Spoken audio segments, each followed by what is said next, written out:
नमस्कार दोस्तों, स्वागत है आप सभी का हमारे YouTube channel Drona the vision पर। मेरा नाम है प्रेमपाल सिंह और आई होप आपकी दीपावली बहुत अच्छे से सेलिब्रेट की होगी आपने। पर अब दीपावली चली गई, अगली दीपावली आने से पहले जॉब आपके हाथ में होनी चाहिए। ठीक है, तो मेहनत में फिर से लग जाइए। ये जो 2-3 दिन का गैप आ गया होगा मानता हूँ, लेकिन अब फिर से मेहनत में लग जाइए और फिर से हमारी क्लास हाजिर है आपकी 8 बजे, ठीक 8 बजे। ठीक है, तो आज की क्लास की शुरुआत करते हैं हम इसी उम्मीद के साथ कि आपकी तैयारी दोबारा से फिर से रिदम में आ जाएगी आज से, और अब सिलेक्शन लेकर ही मानना है आपको। ठीक है, हाँ एक और चीज, आज की जो स्लाइड्स हैं वो इंग्लिश में है, लेकिन मैं सारी चीजें हिंदी में बताऊंगा, तो परेशान बिल्कुल नहीं होना है और आंसर साथ साथ देना है आपको कमेंट में। ठीक है, चलो शुरू करते हैं हम।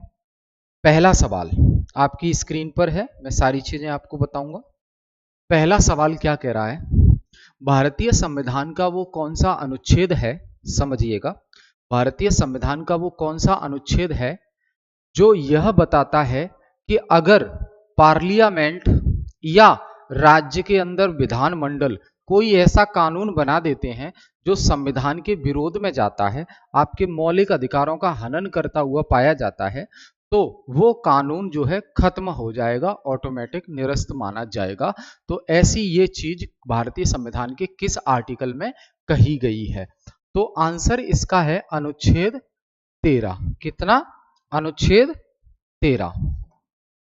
तो जो आर्टिकल 13 है, जो आर्टिकल 13 है, ये आप समझ गए होंगे किस भाग में आता है भारतीय संविधान के। तो ये 13 आर्टिकल है, यानी कि भारतीय संविधान का जो भाग 3 है, भारतीय संविधान का जो भाग 3 है, जो कि फंडामेंटल राइट्स यानी कि मौलिक अधिकारों से संबंध रखता है, और इससे संबंधित आर्टिकल्स हैं आपके 12 से लेकर 35 तक।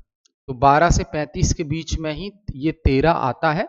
तो आर्टिकल 13 इस बात को बताता है कि कोई भी कानून अगर संसद या राज्य के विधानमंडल द्वारा बनाया जाता है और वो जो है कॉन्स्टिट्यूशनल प्रोविजन के अगेंस्ट में रहता है, तो उसका जो है वो ऑटोमेटिक कैंसिल हो जाएगा। ये आर्टिकल 13 आपका बताता है। तो which article of the constitution gives precedence to constitutional provision over the laws, यानी कि कानून से ऊपर, संसद और विधानमंडल के द्वारा बनाए गए कानून से ऊपर किस कानून को प्राथमिकता दी जाएगी? जो संविधान में बातें कही गई हैं उनको प्राथमिकता दी जाएगी। संसद द्वारा बनाए गए कानून को या संसद द्वारा बनाए गए कानून को या राज्य के विधानमंडल द्वारा बनाए गए कानून को प्राथमिकता नहीं दी जाएगी, वो कैंसिल हो जाएंगे। ठीक है, आई होप समझ में आ गया होगा। चलो आगे देखते हैं हम। Which one of the following article of Indian constitution belong to different category? निम्नलिखित में से वो कौन सा अनुच्छेद है जो अलग अलग अलग अलग श्रेणी से संबंध रखता है, से संबंध रखता है? निम्नलिखित में से वो कौन सा अनुच्छेद है जो अलग अलग कैटेगरी से संबंध रखता है? Which one of the following articles of the Indian constitution belong to different category, जो अलग अलग श्रेणी से बिलोंग करता है, संबंध रखता है।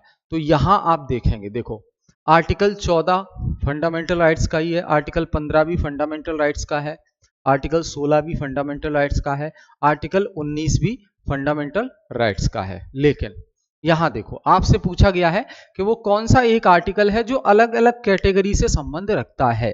तो यहां आंसर हम ध्यान रखेंगे, आर्टिकल 19 वो आर्टिकल है जो अलग अलग कैटेगरी से संबंध रखता है। कैसे? आर्टिकल 19 में क्या बताया गया है, जरा कमेंट करके बताइए।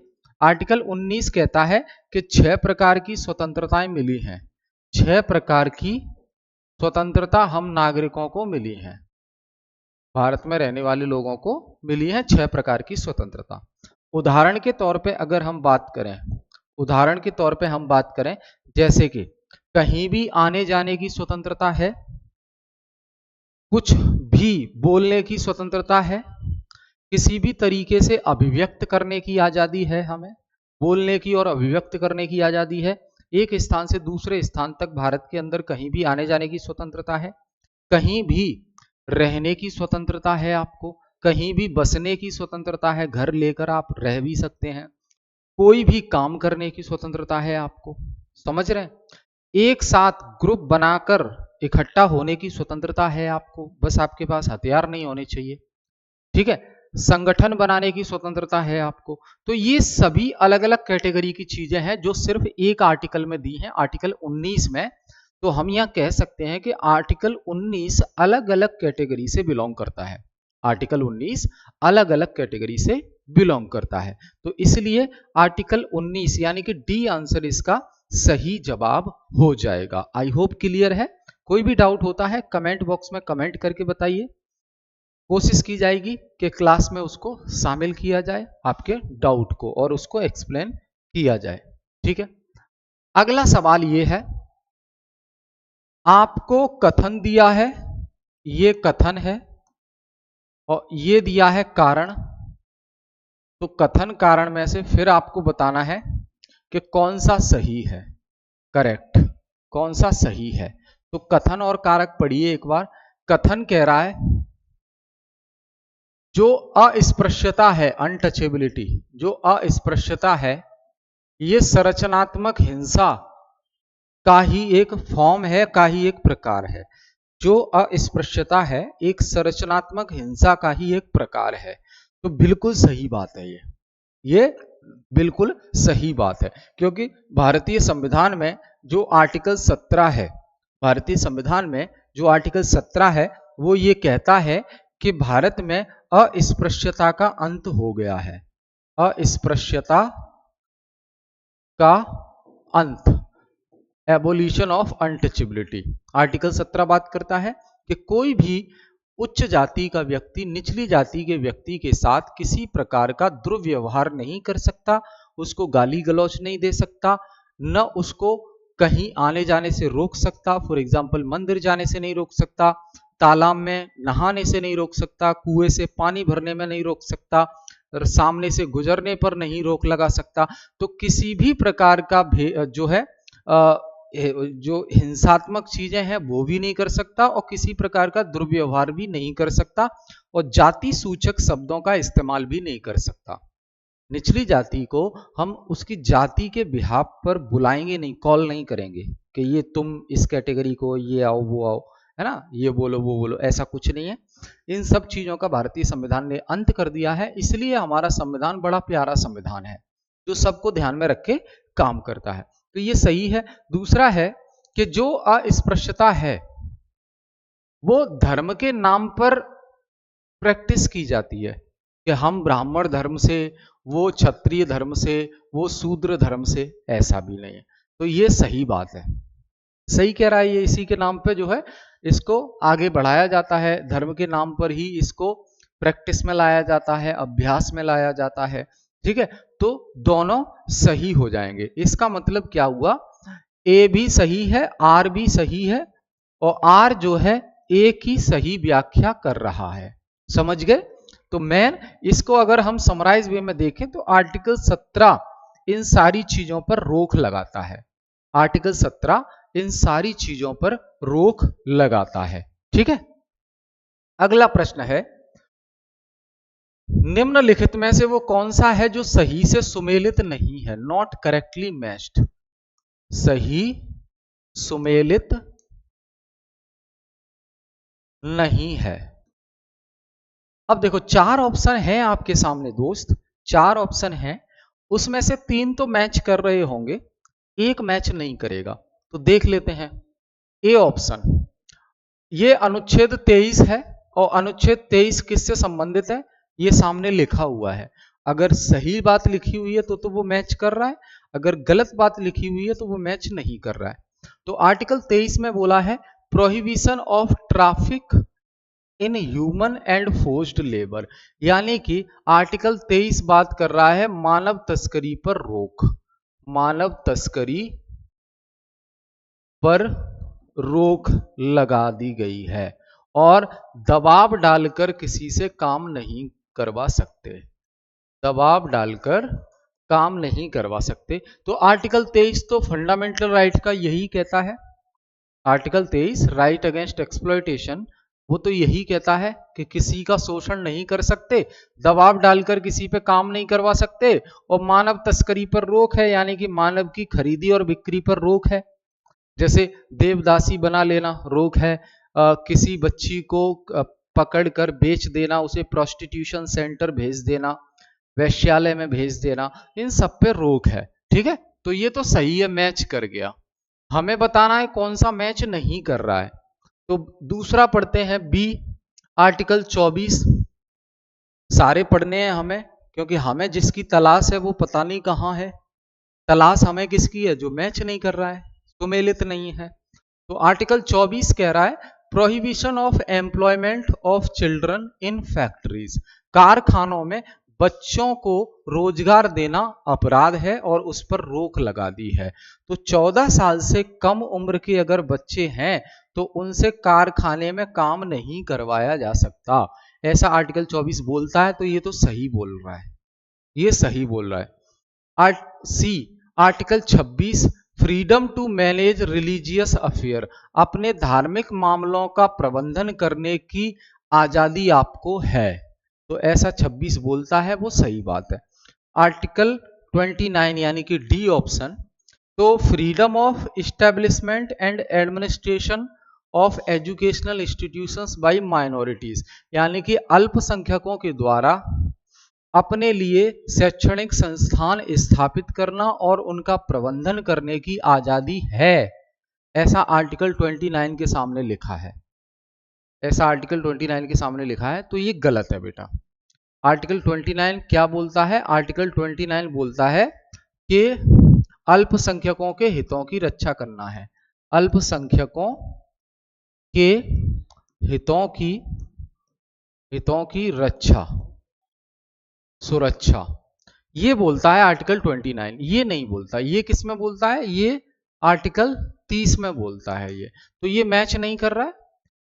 आर्टिकल 29 एक्चुअली में क्या बोल रहा है? आर्टिकल 29 ये अल्पसंख्यकों के हितों की रक्षा, और ये जो डेफिनेशन लिखी है आर्टिकल 29 के सामने, ये आर्टिकल 30 की है।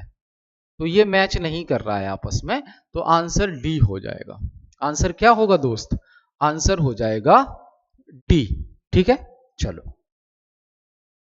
अगला है, which one of the following is regarded as the protector of fundamental rights, निम्नलिखित में से वो कौन है जिसे मौलिक अधिकारों का संरक्षक माना जाता है और संविधान का भी संरक्षक माना जाता है? निम्नलिखित में से वो कौन है? Parliament, attorney general, supreme court, president, इनमें से वो कौन है जिसे नागरिकों के मौलिक अधिकारों का संरक्षक माना जाता है, साथ ही साथ पूरे संविधान का संरक्षक माना जाता है?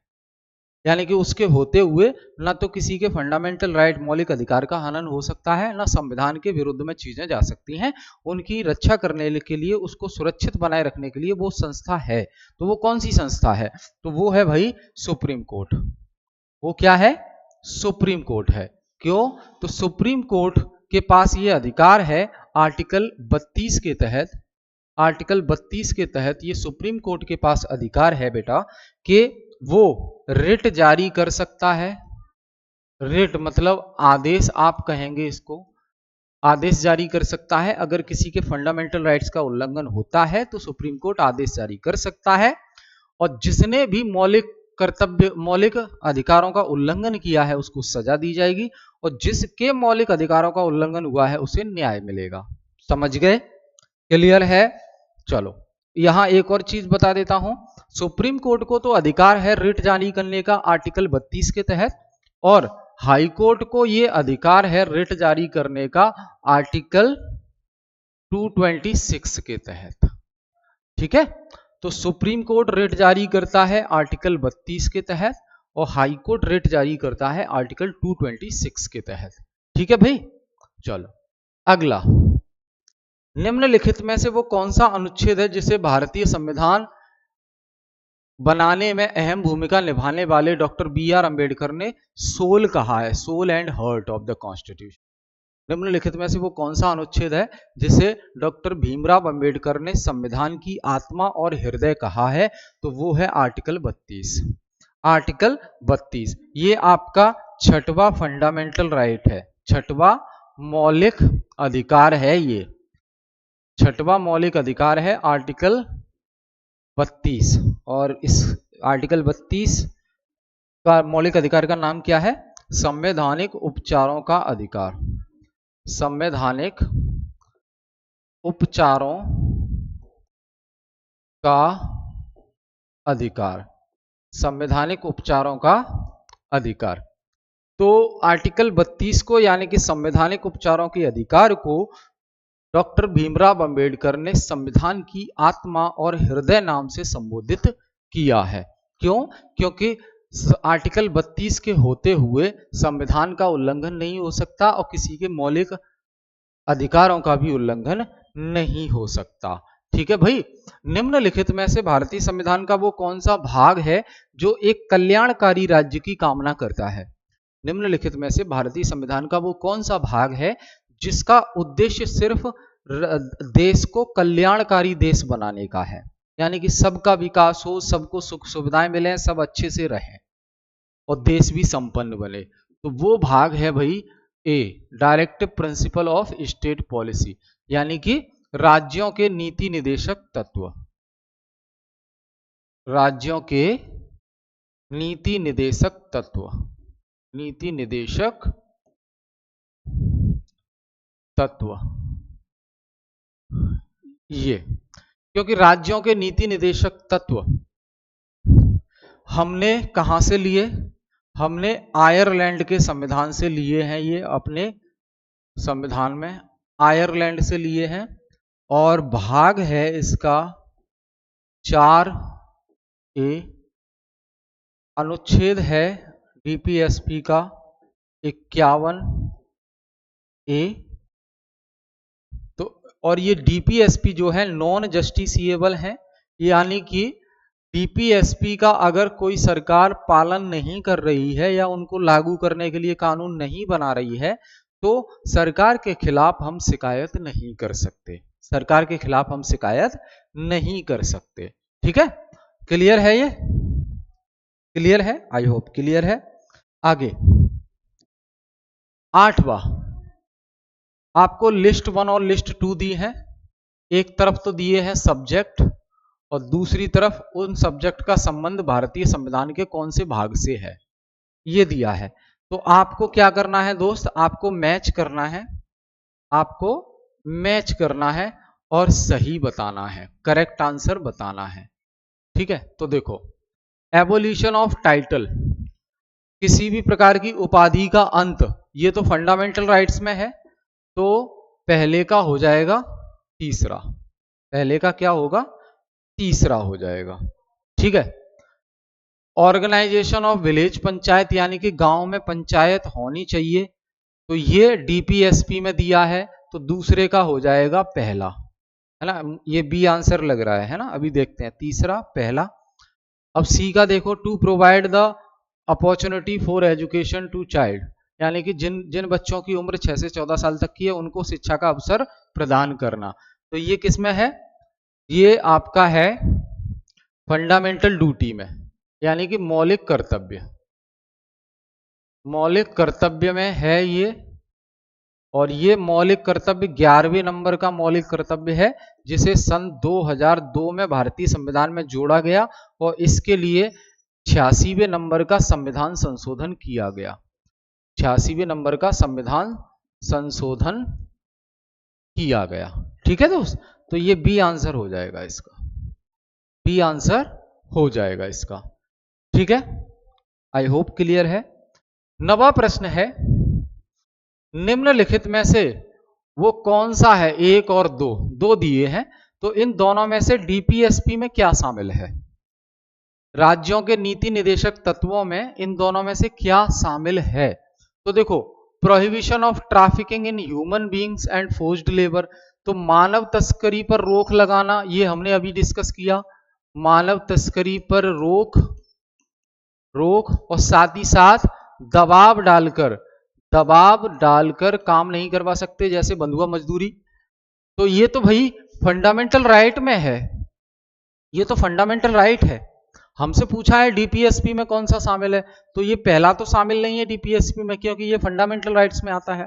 दूसरा, ऐसे पेय पदार्थों का सेवन नहीं करना है जो शरीर के लिए हानिकारक है, नशीले पदार्थ है और खतरनाक है शरीर के लिए, दूसरा बोल रहा है ये, तो ये डीपीएसपी में आता है, दूसरा वाला डीपीएसपी में शामिल है। तो इसमें सही बताना है आपको, तो केवल दूसरा सही है, ओनली 2, केवल दूसरा सही है, ओनली 2। क्लियर है? आगे, which one of the following committees या commission recommend the inclusion of fundamental duties in the constitution? निम्नलिखित में से वो कौन सी समिति थी जिसने भारतीय संविधान में मौलिक कर्तव्यों को जोड़ने की सिफारिश की? भारतीय संविधान में मौलिक कर्तव्यों को जोड़ने की सिफारिश थी, तो वो कमेटी कौन सी थी? तो वो कमेटी है स्वर्ण सिंह कमेटी, सरदार स्वर्ण सिंह कमेटी। आपको पता है जो ओरिजिनल संविधान है हमारा, उसमें मौलिक कर्तव्य नहीं थे। मौलिक कर्तव्यों को पहली बार 42वां संविधान संशोधन 42वां संशोधन किया गया 1976 में, तब 10 मौलिक कर्तव्य जोड़े गए, मौलिक कर्तव्य जोड़े गए। फिर बाद में सन 2002 में एक 11वां मौलिक कर्तव्य और जोड़ा गया, इसके लिए 86वां संविधान संशोधन किया गया। तो ये मौलिक कर्तव्यों को जोड़ने का जो सिफारिश की थी वो स्वर्ण सिंह कमेटी ने की थी। मौलिक कर्तव्यों को जोड़ने की जो सिफारिश की थी वो किसने की थी? स्वर्ण सिंह समिति ने की थी। क्लियर है? तो ये हमने क्वेश्चन डिस्कस किए। आई होप इंग्लिश हिंदी में कोई प्रॉब्लम नहीं आई होगी, आगे से दोनों भाषाओं में रहेंगे। ये बीच में स्लाइड आ गई थी, ठीक है, तो मैंने हिंदी में ही समझाया आपको। आई होप पसंद आया होगा। तो फिर मिलेंगे नेक्स्ट क्लास में, तब तक तैयारी करते रहिए, अच्छे से तैयारी करते रहिए, हमारे साथ प्रैक्टिस कीजिए, और इस बार एनटीपीसी और एसएससी जीडी में से कोई एक वैकेंसी आपकी होनी चाहिए। ठीक है, बहुत बहुत धन्यवाद।